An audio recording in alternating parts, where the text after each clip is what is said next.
Hello दोस्तों, नमस्कार। मैं हूं अवैनंद और आप देख रहे हैं डीएम क्लासेस। तो दोस्तों, आज हम डिस्कस करने जा रहे हैं एक्सरसाइज 10.1 वेक्टर का है।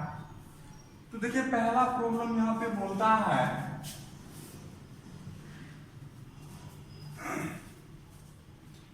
कि उत्तर से 30 डिग्री पूर्व में नॉर्थ से आपको चलना क्या है। तो पहले यहाँ पे डायरेक्शन बना लीजिए। आप जानते हैं कि डायरेक्शन क्या होता है। ये नॉर्थ होता है, ये साउथ होता है, ये ईस्ट होता है और ये क्या होता है तो वेस्ट होता है। बात करेंगे तो उत्तर, दक्षिण, हाँ, ये हो जाएगा पूर्व और ये हो जाएगा क्या तो पश्चिम हो जाएगा। अब यहाँ पे देखिए कैसे जा रहा है कि 30 डिग्री पूर्व में, 30 डिग्री पूर्व में, तो उत्तर से आपका जा रहा है 30 डिग्री पूर्व जा रहा है। ये कितना हो गया तो आपका 30 डिग्री हो गया, उत्तर से पूर्व हो गया। कितना जा रहा है तो 40 किलोमीटर जा रहा है। क्या जा रहा है तो 40 किलोमीटर जा रहा है। तो कहता है विस्थापन का आलेखी निरूपण ज्ञात कीजिए। तो यही आपका क्या है कि डायरेक्शन, यहाँ पे आपका डायग्राम बनाना है। तो 10.1 डायग्राम ही बनाना है आपका, इस प्रकार से हो जाएगा 10.1। जी हाँ, 30 किलोमीटर 40। तो पहला प्रॉब्लम बहुत ही आसान था दोस्तों। इस तरह का डायग्राम जैसा बोलेगा आप उससे बना लीजिएगा। हम चलते हैं प्रॉब्लम नंबर 2 पे। अब इसमें देखिए, प्रॉब्लम नंबर 2 भी बहुत ही आसान टॉपिक है। प्रॉब्लम नंबर 2 भी क्या है, बहुत ही आसान है। इसमें अगर आप बात कीजिएगा ना, इसमें सबसे पहले बोल रहा है क्या तो निम्नलिखित में से अदिश और सदिश के रूप में श्रेणीबद्ध कीजिए। एक अदिश है और एक सदिश है। सेकेंड नंबर प्रॉब्लम, अदिश है, इसको आप कहिएगा स्केलर क्वांटिटी। सदिश है, इसको आप कहिएगा क्या तो वेक्टर क्वांटिटी। क्या कहिएगा तो वेक्टर क्वांटिटी। अब यहाँ पे आपको कुछ क्वांटिटी दिया हुआ है, इसको आपको अलग अलग, जो अदिश है अदिश में लिखेगा, जो सदिश है सदिश में लिखना। अब यहाँ पे दिया हुआ है क्या तो 10 kg। 10 kg क्या हो गया, वजन हो गया, वेट हो गया। तो ये 10 kg जो आ गया किसमें आ जाएगा, आपका अदिश में आ जाएगा, स्केलर में आ जाएगा। इसमें कोई डायरेक्शन नहीं होता है। कल बताए थे ना कि अदिश में जो होता है सिर्फ मैग्नीट्यूड होता है, परिमाण होता है, और सदिश में क्या होता है, मैग्नीट्यूड प्लस डायरेक्शन होता है, दिशा और परिमाण दोनों होना चाहिए। लेकिन यहाँ पे वेट अगर है 10 kg, इसमें डायरेक्शन का कोई सवाल ही नहीं बन रहा है। 2 मीटर उत्तर पश्चिम, 2 मीटर नॉर्थ वेस्ट। देखिए, इसमें मैग्नीट्यूड भी है और इसमें डायरेक्शन भी है, नॉर्थ वेस्ट। तो ये क्या हो गया तो आपका वेक्टर क्वांटिटी हो गया। जबकि बात करेंगे 40 डिग्री, ये एंगल है, इसमें कोई डायमेंशन नहीं है। तो 40 डिग्री क्या हो गया तो आपका अदिश हो गया। 40 वाट, ये भी आपका क्या है, यूनिट है। इसको देखिए, अब अगला क्या है, 10 टू दी पावर -19 कूलम। ये भी क्या है, एक तरह का यूनिट है, इसमें भी डायरेक्शन नहीं है। ये भी 10 to the power -unit coulomb. उसके बाद है 20 मीटर पर सेकेंड स्क्वायर। ये आपका हो जाएगा वेक्टर। क्या हो गया ये 20 मीटर पर सेकेंड स्क्वायर, मतलब आप कैसे समझे कि ये क्या है। क्योंकि ये आप कल हम बताए थे एक्सीलरेशन, जिसको आप कहते हैं त्वरण। त्वरण क्या हुआ, एक्सीलरेशन क्या हुआ, rate of change of velocity, rate of change of velocity.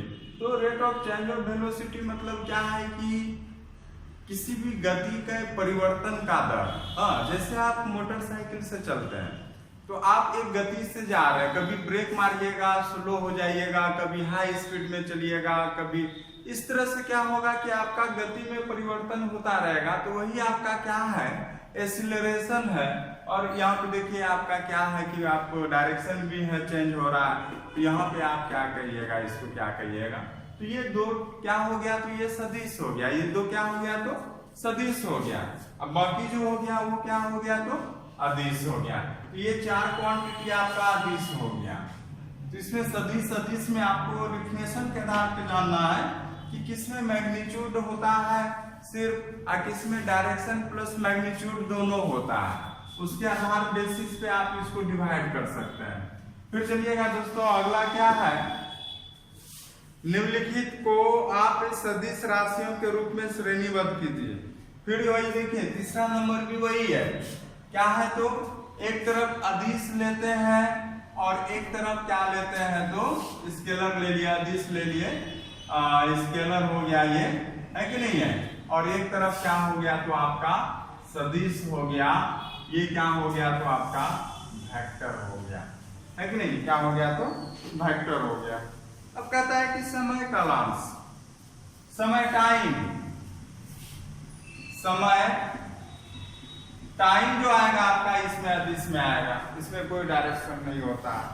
दूरी डिस्टेंस, ये भी जो हो जाएगा आपका ना, ये भी आपका डिस्टेंस में सिर्फ मैग्नीट्यूड है, इसमें कोई डायरेक्शन नहीं है कि नहीं है। अगला बात करेंगे बल, फोर्स। क्योंकि ये कल बताए थे कि फोर्स जो होता है ये क्या होता है कि वेक्टर क्वांटिटी होता है, सदिश होता है। अगला है फिर क्या, तो वेग, वेग भी क्या है, तो आपका वेलोसिटी, ये भी आपका है। फिर आपका वर्क, कार्य, ये आपका जो वर्क होगा ये भी आपका क्या हो जाएगा, अदिश हो जाएगा। तो इस प्रकार से आप क्या किए, अदिश और सदिश में आप इसको डिवाइड कर दिए डिफिनेशन के आधार पे, और इस पे कुछ अलग से दिमाग नहीं लगाना है। अब चलते हैं हम लोग प्रॉब्लम बात कर रहे हैं क्या, तो फोर्थ नंबर, बहुत छोटा चैप्टर है दोस्तों ये, और उसके बाद हम लोग बात करेंगे वो बहुत इंपॉर्टेंट रहेगा आपके लिए।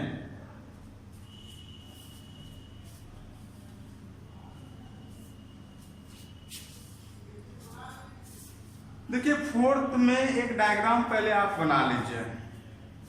डायग्राम इस प्रकार से है, देखिएगा, हम बुक कर ले रहे हैं, डायग्राम पे आप बनाइएगा पहले। फोर्थ नंबर का बात कर रहे हैं।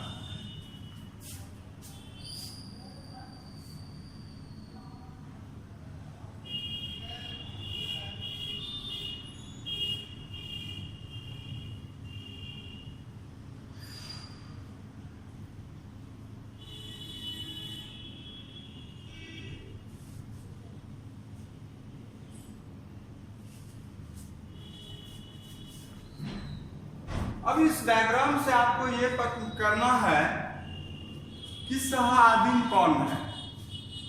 तो सह-आदिम कल आपको बताए थे, सह-आदिम क्या डिफिनेशन बताए थे, बताइएगा। को इनिशियल,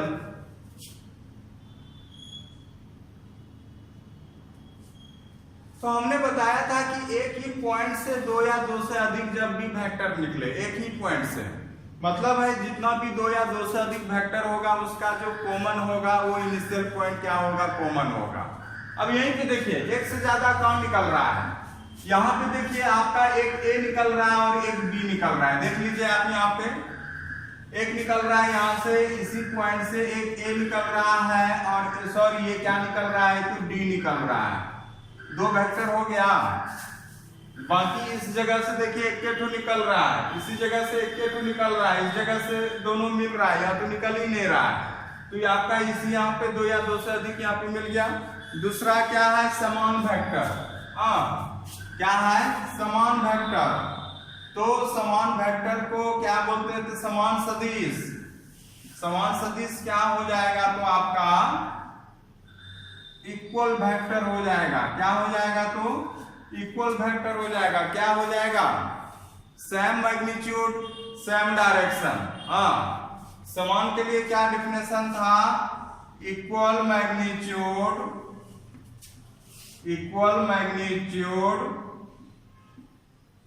एंड सेम डायरेक्शन, है कि नहीं है? क्या था तो सेम डायरेक्शन। तो सेम डायरेक्शन जैसे ही होगा तो यहाँ पे बताइए इक्वल मैग्नीट्यूड किसका किसका होगा? क्योंकि पैरेलल है तो बराबर भी होगा। इक्वल तो हो गया, लेकिन डायरेक्शन किसका किसका सेम है? देखिए इसका डायरेक्शन एरो इधर से है, देख लीजिए इसका एरो इधर है, इसका एरो इधर है। इसका मतलब है कि डायरेक्शन सेम नहीं है। जबकि डी और बी का डायरेक्शन देखिए सेम है और इक्वल भी है। तो यहाँ पे कौन हो जाएगा तो बी और डी हो जाएगा। हाँ, सेकेंड नंबर इसका ये था फर्स्ट, सेकेंड और ये क्या हो गया तो थर्ड हो गया, है कि नहीं है?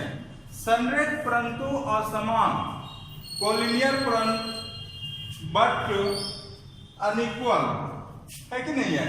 अगर यहाँ पे बात करेंगे हम लोग क्या तो समान, क्या था? संरेख परंतु असमान, संरेख परंतु असमान, कोलिनियर बट नॉट इक्वल। अब देखिए इक्वल मतलब यहाँ पे संरेख कब है? जब पैरेलल हो जाएगा। पैरेलल तो इधर से भी है। इक्वल कब नहीं होगा? इक्वल कब नहीं होगा? जब मैग्नीट्यूड और डायरेक्शन वहां पे क्या होगा? समान नहीं होगा। तो चलिए मैग्नीट्यूड तो यहाँ सबका समान है पहले तो, लेकिन डायरेक्शन देखिए इसका और इसका अलग है। तो यहाँ पे आंसर क्या हो जाएगा? ए कोमा क्या तो सी, जो कि पैरेलल है इसलिए ये संरेख होगा, कोलिनियर होगा। चूंकि डायरेक्शन अपोजिट है तो ये अनइक्वल होगा। सॉल्व हो गया ए और सी। अब यहाँ पे ट्रू एंड फॉल्स की बात कर रहा है दोस्तों। कहता है क्या? निम्नलिखित का उत्तर सत्य अथवा असत्य के रूप में दीजिए।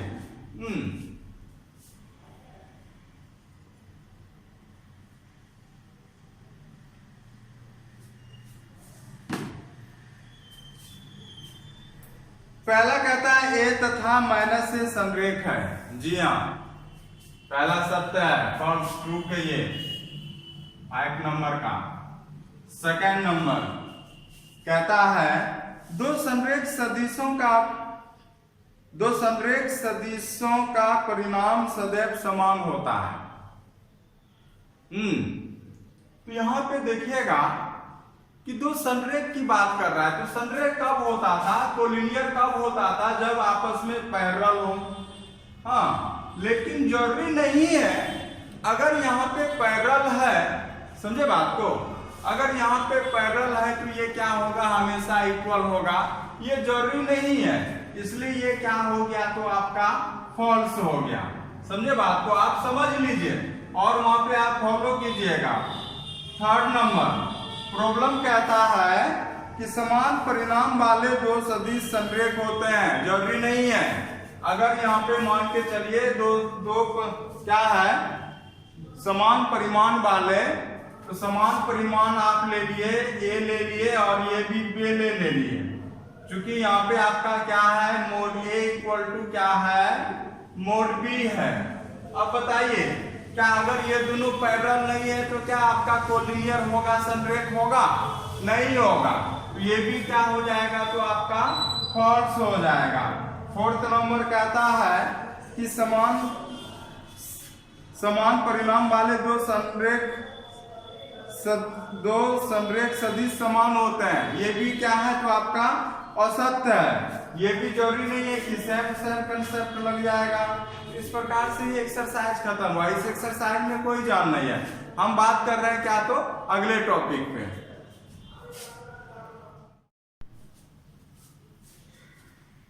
देखिए दोस्तों, हम बात कर रहे हैं अब अगले टॉपिक का। जो कि बहुत ही इंपॉर्टेंट है वेक्टर के लिए। तो ध्यान से देखिएगा आप लोग, ताकि प्रॉब्लम आप आसानी से बना सकें। हम बात कर रहे हैं एडिशन ऑफ वेक्टर। हम बात कर रहे हैं एडिशन ऑफ वेक्टर। सदिश का योगफल, एडिशन ऑफ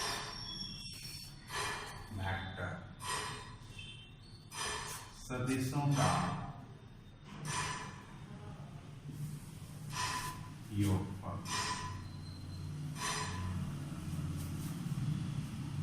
इसको कैसे समझिएगा दोस्तों आप? यहाँ पे योगफल है, एडिशन है, मतलब यहाँ पे आप दो वेक्टर ले लेते हैं। हाँ, यहाँ पे क्या ले रहे हैं, मान के चलिए आपने दो वेक्टर ले लिया और उसका क्या निकालना है, तो आपको एडिशन निकालना है। अब मान के चलिए कि आपने ए वेक्टर ले लिया, ये आपने क्या ले लिया, ए वेक्टर ले लिया, और ये वेक्टर आपने क्या ले लिया, बी वेक्टर ले लिया। हाँ, ये आपने क्या ले लिया, एक ए वेक्टर ले लिया और आपने क्या ले लिया, यहाँ पे बी वेक्टर ले लिया। अब इसका क्या निकालना है, एडिशन निकालना है। कैसे निकालिएगा एडिशन यहाँ पे? तो बहुत सिंपल सा है। इसी डायग्राम को आप क्या कीजिएगा, मॉडिफाई कीजिएगा। इसी डायग्राम को आप क्या कीजिएगा, थोड़ा सा मॉडिफाई कीजिएगा। देखिएगा, यही डायग्राम हम मिलकर बना रहे हैं क्या, तो ये था आपका ए वेक्टर, है कि नहीं है, ए वेक्टर, और यही आपने लिया क्या, तो यहाँ पे बी वेक्टर ले लिया। हाँ, आपने क्या ले लिया, बी वेक्टर ले लिया। समझे बात को? आपने क्या ले लिया, बी वेक्टर ले लिया।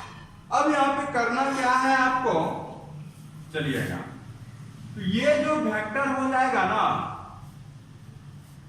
ये जो वेक्टर हो जाएगा, ये हो जाएगा आपका क्या, तो A vector plus B vector हो जाएगा। बात समझे कि नहीं? तो आपने पहले यहाँ पे देखिए दो वेक्टर लिया, एक ए वेक्टर लिया, बी वेक्टर निकाला। क्योंकि आपका टॉपिक है एडिशन ऑफ वेक्टर, समझे बात? तो एडिशन ऑफ वेक्टर है, तो ए वेक्टर और बी वेक्टर यहाँ पे जब इस तरह से आप ट्रायंगल रूल पे चलिएगा, तो यहाँ पे ट्रायंगल रूल के आधार पे आप कर सकते हैं ए वेक्टर प्लस क्या, तो बी वेक्टर हो गया, ए वेक्टर प्लस क्या, तो बी वेक्टर हो गया। अब यहां से चलते हैं, देखिएगा,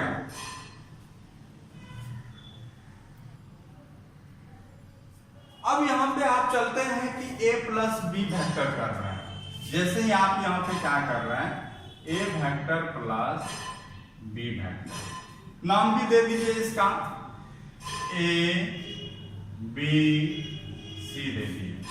हाँ, क्या दे दिया, a b c दे दिए। तो a वेक्टर के बदले में आप क्या लिख सकते हैं बताइए? तो a b नहीं लिख सकते हैं, ए वेक्टर के बदले ए बी नहीं लिख सकते हैं, तो लिखिएगा यहाँ पे A B vector plus B vector के बदले में आप क्या लिख सकते हैं बताइए? तो बी सी वेक्टर। आप कहां पे पहुंच गए देखिए, तो सबसे पहले ए से बी गए, बी से सी गए, तो आप ए से सी पहुंचने गए। तो इसका कहने का मतलब है कि यहाँ पे ए सी वेक्टर जो होगा वो क्या होगा, तो ए प्लस बी वेक्टर होगा। ए प्लस क्या, तो बी वेक्टर हो जाएगा। तो आप इस प्रकार से इसमें क्या किए, तो निकाल लिया आप एडिशन ऑफ टू वेक्टर। हाँ, बहुत सी। अब दोस्तों हम बात कर रहे हैं property of addition of vector. Properties of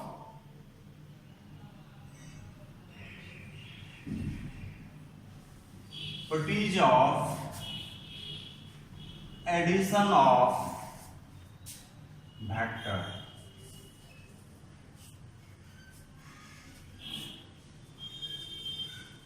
सदिश के योगफल का गुणधर्म, सदिश के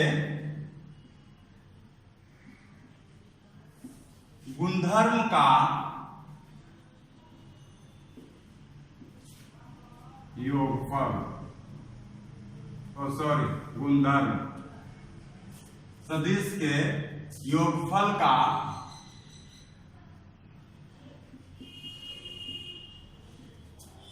गुणधर्म, सदिश के योगफल का गुणधर्म। पहला है क्रम विनिमय नियम, क्रम विनिमय नियम। हाँ, बात करेंगे तो ये क्या है, कम्यूटेटिव लॉ। इससे पहले भी आपको हम पढ़ा चुके हैं, अभी जस्ट हम पढ़ाए बाइनरी ऑपरेशन में commutative law, associative law, commutative law क्या था। क्योंकि हम वेक्टर की बात कर रहे हैं, A vector plus B vector equal to क्या होगा, बी वेक्टर प्लस क्या तो ए वेक्टर। अगर यहां पे ऐसा हो रहा है तो ये कहलाएगा क्या तो आपका क्रम विनिमय नियम, कम्यूटेटिव लॉ कहेंगे। अब इसको कैसे साबित कीजिएगा कि यहाँ a plus B equal to B plus A है। क्योंकि टू वेक्टर है तो आप फिर डायग्राम बनाइए, आप फिर क्या बनाइए, टू डायग्राम बनाइए। यहाँ पे चलिए एक ले लिए आप, ए वेक्टर ले लिए और फिर आपने क्या ले लिया, यहाँ पे आपने ले लिया बी वेक्टर। आप तो जान रहे हैं ना कि ट्रायंगल लॉ से ये क्या हो जाएगा आपका, ये हो जाएगा ए वेक्टर प्लस बी वेक्टर हो जाएगा। ए वेक्टर प्लस बी वेक्टर, और ये क्या है तो A vector plus B vector. हाँ, अब आते हैं, क्योंकि हम यहाँ पे LHS का बात करेंगे। LHS आपका है A vector plus B vector, तो नाम दे दीजिए आप ए बी सी।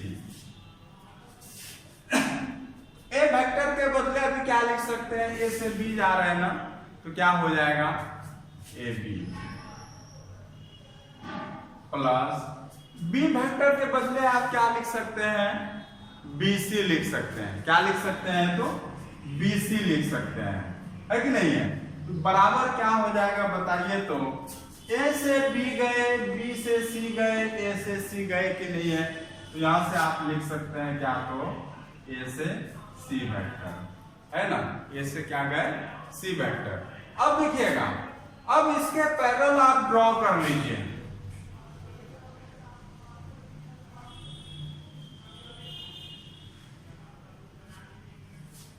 और नाम दे दीजिए क्या तो बी वेक्टर। क्योंकि अब निकालना क्या है आपको, ये भी बी वेक्टर हो जाएगा और ये क्या हो जाएगा ए वेक्टर। हाँ, अब RHS पार्ट है आपका क्या तो बी वेक्टर प्लस क्या तो ए वेक्टर। तो यहां से आप लिखिएगा बी वेक्टर प्लस ए वेक्टर। अब बी के बदले चलिए क्या लिख रहे हैं, देखिए अब इधर से इधर नहीं जा सकते क्योंकि पहले ए आ रहे थे, अब हमको बी जाना है। ए से बी जाइएगा, इनिशियल पॉइंट यही है जी, ए से बी जाइएगा, तो लिखिएगा यहां से A D plus D C, क्या हो जाएगा तो अब डी सी, तो हो जाएगा आपका डी सी। अब यहाँ पे क्या है, ए से डी गए, डी से सी गए, ए से डी गए, डी से सी गए, तो क्या ए से सी आप नहीं गए, तो यहाँ पे भी आपका क्या हो गया ए सी हो गया। तो कहने का मतलब है कि देखिए RHS का भी मान आपका AC वेक्टर आया, AC वेक्टर LHS का भी आया, तो मतलब दोनों यहाँ पे बराबर आया ना। तो आप लिख सकते हैं क्या तो A vector plus B vector बराबर B वेक्टर प्लस क्या तो A वेक्टर। जैसे ही आया तो ये क्या हो जाएगा तो आपका क्रम विनिमय हो जाएगा, कम्यूटेटिव हो जाएगा। हम बात कर रहे हैं अब किसका तो एसोसिएटिव लॉ का बात कर रहे हैं हम।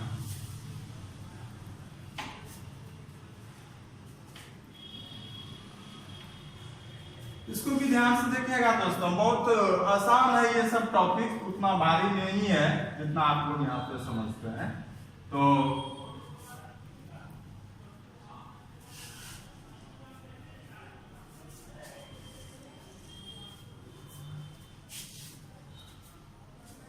हम बात कर रहे हैं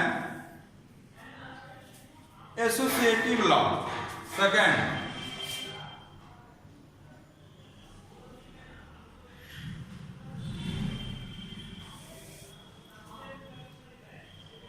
एसोसिएटिव लॉ।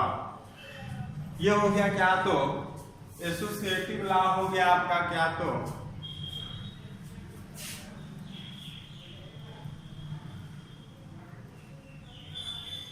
चलिए एसोसिएटिव लॉ कब कहिएगा, जब आपका 3 वेक्टर हो, हाँ, और हिंदी में क्या कहेंगे तो साहचर्य नियम।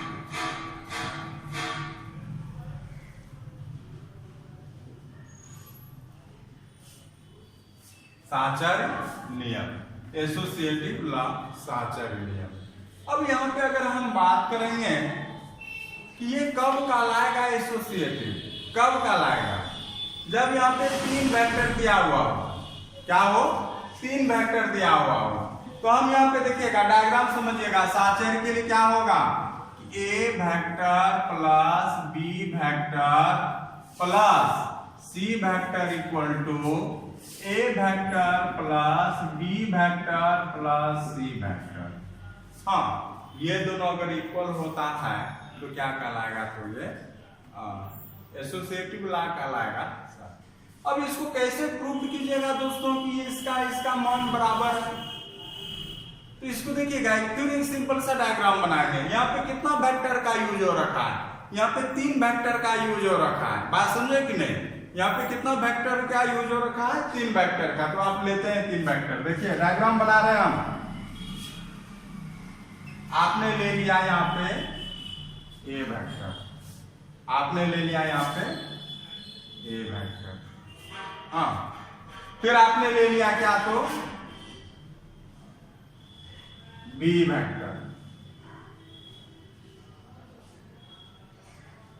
ये आपने ले लिया बी वेक्टर, और आपने फिर एक वेक्टर ले लिया क्या, तो सी वेक्टर, ये ले लिया आपने सी वेक्टर। नाम दे दीजिएगा ए बी सी डी, हाँ, क्या हो जाएगा, तो ए बी सी डी।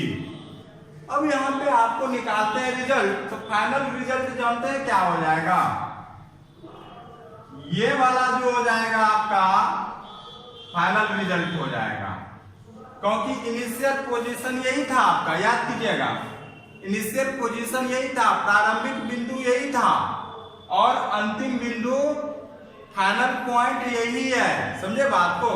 अब हम यहाँ पे कैसे जाएंगे, तो हम इसको अभी डॉट डॉट में दिखा रहे हैं, इसको भी हम किस में दिखा रहे हैं, तो डॉट डॉट में दिखा रहे हैं, बात समझे ना, इसमें दिखा रहे हैं, तो हम डॉट डॉट में दिखा रहे हैं।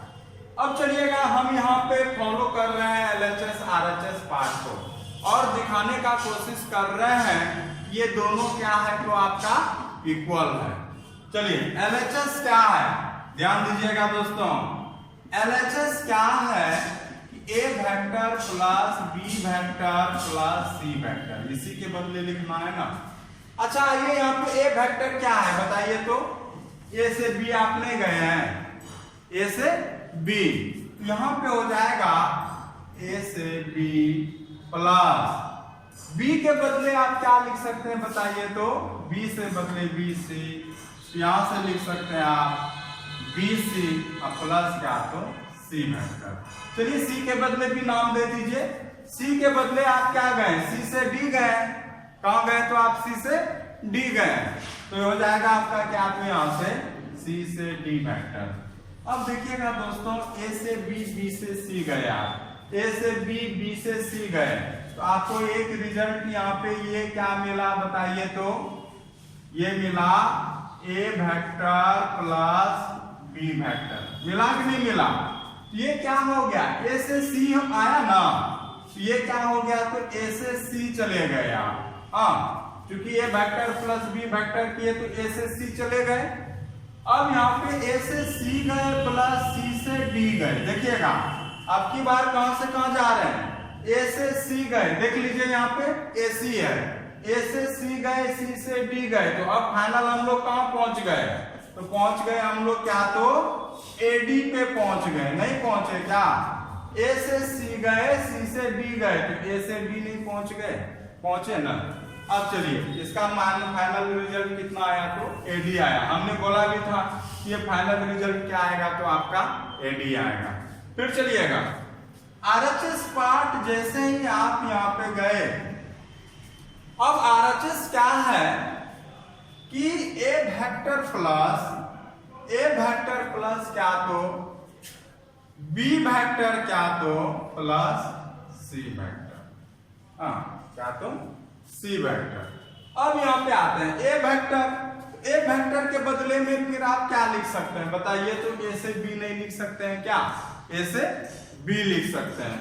यहां से लिखिएगा ए से B vector plus B vector के बदले क्या लिखिएगा आप, बी वेक्टर के बदले लिखिएगा बी से सी वेक्टर, क्या लिखिएगा, तो बी से सी वेक्टर लिखिएगा प्लस, देखिए सी वेक्टर के बदले आप क्या लिख सकते हैं, सी वेक्टर के बदले आ जाएगा क्या, तो सी से डी वेक्टर, तो प्लस क्या हो जाएगा, सी से डी वेक्टर। अब जैसे यहाँ पे आइएगा तो हम ब्रैकेट प्रोसेस पहले करेंगे, तो बी से सी जा रहा है, देखिएगा सबसे पहले कहां से कहां जा रहा है, बी से सी जा रहा है, सी से डी जा रहा है। इसका मतलब है कि यहां से यहां जैसे ही आप आइएगा ना, टेढ़ा हो गया, सीधा खींचिएगा इसको, तो ये हो जाएगा आपका क्या, तो ये हो जाएगा B vector plus C vector. कहने का मतलब यहाँ पे क्या हो गया, बी प्लस सी के बदले आया। तो यहाँ पे देखिएगा कि A B plus B C plus C D गए ना, तो आप बी से डी पहुंच गए, देखिएगा दोस्तों, बी से क्या पहुंच गए, तो डी पहुंच गए। अब जैसे ही आप ए से बी आइएगा, ए से बी आए, ए से बी आए और आप कहां जाना है, बी से डी जाना है, बी से डी गए तो आप कहां पहुंच गए, एडी पे नहीं पहुंच गए। तो इस प्रकार से आपका क्या आ गया, एडी वेक्टर आया कि नहीं आया।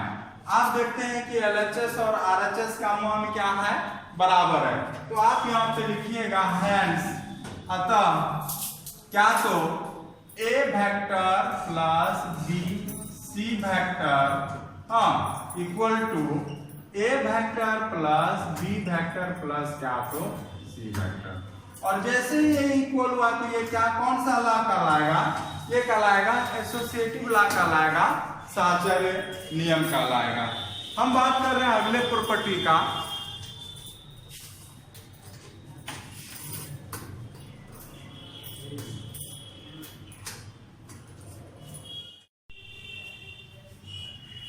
अब दोस्तों हम बात कर रहे हैं अगले प्रॉपर्टी पे। अगला प्रॉपर्टी है 3rd नंबर प्रॉपर्टी, सदिश के योगात्मक तत्समक का अस्तित्व, एग्जिस्टेंस ऑफ एडिटिव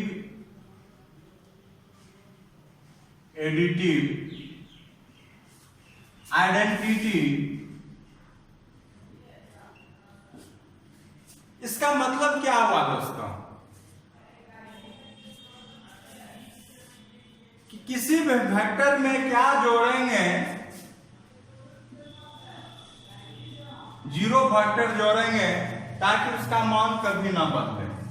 किसी भी वेक्टर में क्या जोड़ेंगे जो कि उसका मान कभी ना बदले, तो जीरो वेक्टर जोड़िएगा। या जीरो वेक्टर में ए जोड़ते हैं तो उसका मान हमेशा क्या रहता है, समान रहता है। हाँ, सदिश के योगात्मक तत्समक का अस्तित्व कब होगा, जब किसी भी वेक्टर में जीरो वेक्टर को जोड़िए या जीरो वेक्टर में उसके उसी वेक्टर को जोड़िए, ए वेक्टर को जोड़िए, तो रिजल्ट हमेशा क्या देगा, तो ए वेक्टर देगा। यही क्या कहलाता है, तो सदिश के योगात्मक तत्समक का अस्तित्व। और 4th नंबर क्या है आपका, सदिश के प्रतिलोम का, सदिश के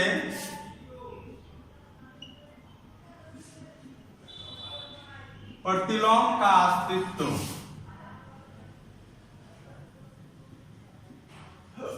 ये है existence of inverse of additive inverse के योगात्मक तो देना ही है क्योंकि योग का ही हो रहा है। तो यहां पे हो जाएगा एग्जिस्टेंस ऑफ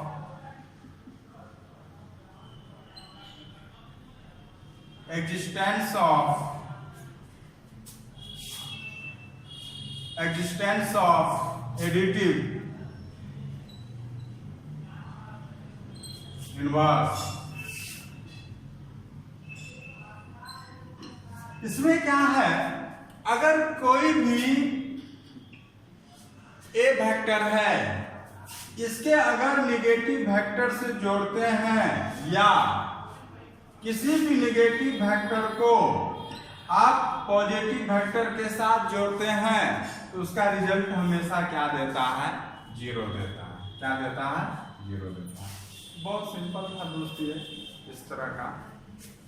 हाँ, तो हम लोग बारी से सारे प्रॉपर्टी के बारे में डिस्कस किया। अब हम बात कर रहे हैं किसके बारे में, तो सब्सट्रैक्शन के बारे में बात कर रहे हैं। ठीक है,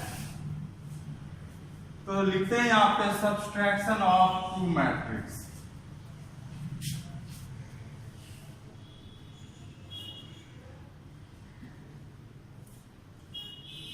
क्या हो जाएगा, तो subtraction of two matrix.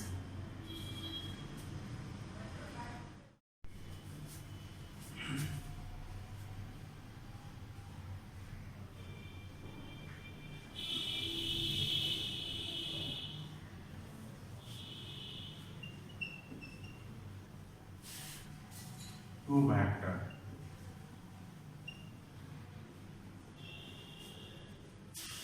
Subtraction of two vector. देखिए दोस्तों, जहां पे जिस तरह से ऐड करते थे वहां पे अब क्या करेंगे, हम सब्सट्रैक्ट करेंगे, है ना। लेकिन वही है, इसमें थोड़ा सा डायरेक्शन चेंज करेगा। हम यहाँ पे क्या लेते हैं, तो आप पहले टू वेक्टर लीजिए, एक ए वेक्टर ले लेंगे, एक क्या ले लेंगे, बी वेक्टर ले लेंगे।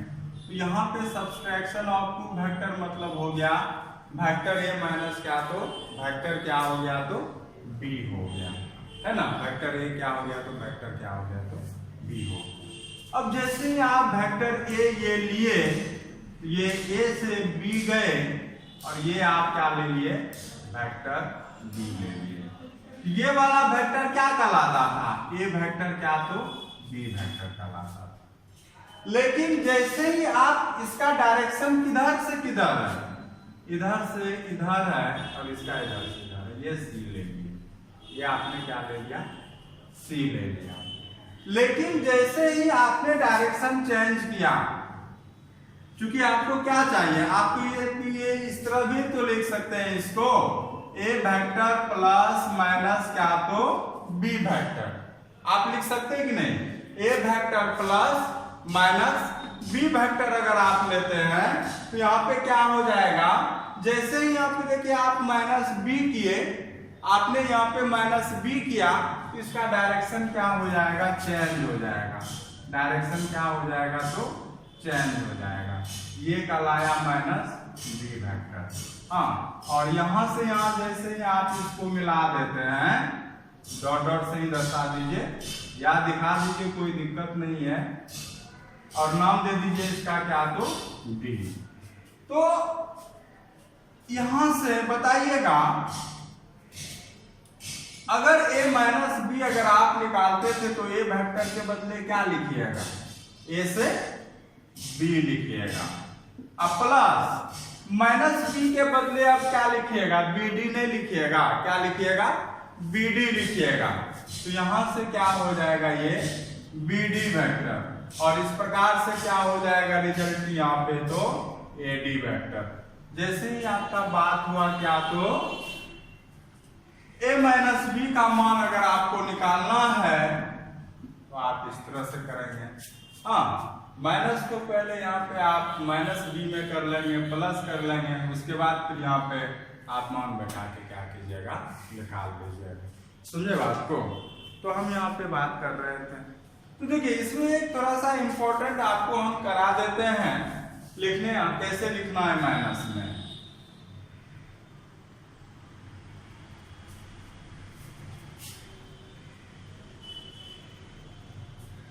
तो दोस्तों अभी पोजीशन वेक्टर हम निकालने कल कुछ बताए थे पोजीशन वेक्टर के बारे में, और ज्यादा डीप में नहीं गए थे हम, लेकिन आज हम अब अगले वीडियो में हम इसमें डीप में जाएंगे। अभी तक तो उस टॉपिक पे हम नहीं पहुंचे से। देखिए अगर यहाँ पे कोई भी वेक्टर है, मान के चलिए ये आप कहां से कहां गए, एक ए है और ये क्या है, बी है, और आपके पास क्या है, ए बी वेक्टर। अगर ए बी वेक्टर का मान निकालना है और यहाँ पे पोजीशन वेक्टर दिया हुआ है, मान के चलिए यहाँ पे आपको क्या दिया हुआ है, पोजीशन वेक्टर दिया हुआ है। तो देखिए कैसे लिखते हैं आप पोजीशन वेक्टर को। ए का मान लीजिए, अभी पोजीशन वेक्टर क्या है इसको आपको नहीं पता है, लेकिन यहाँ पे समझ जाइए कि ए का पोजीशन वेक्टर क्या है, स्थिति सदिश। पोजीशन वेक्टर जो है ये क्या है, ए डैश ए वेक्टर, और यहां पे पोजीशन वेक्टर है, ये क्या है तो बी। ए का पोजीशन वेक्टर क्या है, A vector. Position vector B का कितना है, स्मॉल बी वेक्टर। अब यहां पे देखिएगा ए बी का मान निकालना है पोजीशन वेक्टर से, तो देखिएगा कैसे लिख रहे हैं। जो बाद वाला है पॉइंट ना, उसको आप पहले लिखते हैं पोजीशन वेक्टर में। तो पोजीशन वेक्टर, अब पोजीशन वेक्टर जो बाद में कौन है, बाद में बी है ना, तो position vector of B, position vector of B, position vector of B minus, अब जो बात पहले था उसको अब यहां पे बाद में लिखिएगा, तो यहां पे हो जाएगा minus position vector, position vector क्या हो जाएगा तो ऑफ ए। तो यहां पे क्या हो जाएगा, पोजीशन वेक्टर ऑफ बी, यहां पे क्या लिखे हैं, बी लिखे हैं, बी माइनस क्या तो ए। बहुत सिंपल है दोस्तों। यहाँ पे देखिए कि जो बी पहले, बी बाद में था, यहाँ पे बी पहले आ गया स्मॉल में, या ए कैपिटल में पहले था तो यहाँ पे बाद चला गया। उसी प्रकार से अगर यहाँ पे बी ए का मान निकालना हो तो आप कैसे निकालिएगा, बी ए का मान निकालना हो तो आप कैसे निकालिएगा, तो पहले देखिए बाद में यहाँ कौन है, ए वेक्टर, तो यहाँ पे पहले आ जाएगा ए वेक्टर माइनस क्या तो बी वेक्टर। ठीक है दोस्तों, आज इतना ही रहने दीजिए। अगले टॉपिक पे हम बहुत इंपॉर्टेंट इतना समझिए, बीबीआई के तौर पे अगला क्लास है, तो आप लोग पर क्लास को आप टाइम पे देखा कीजिए ताकि आपको अगला वीडियो आसानी से समझ में आ जाए। तो आज इतना ही दोस्तों, आप लोग को बहुत बहुत धन्यवाद।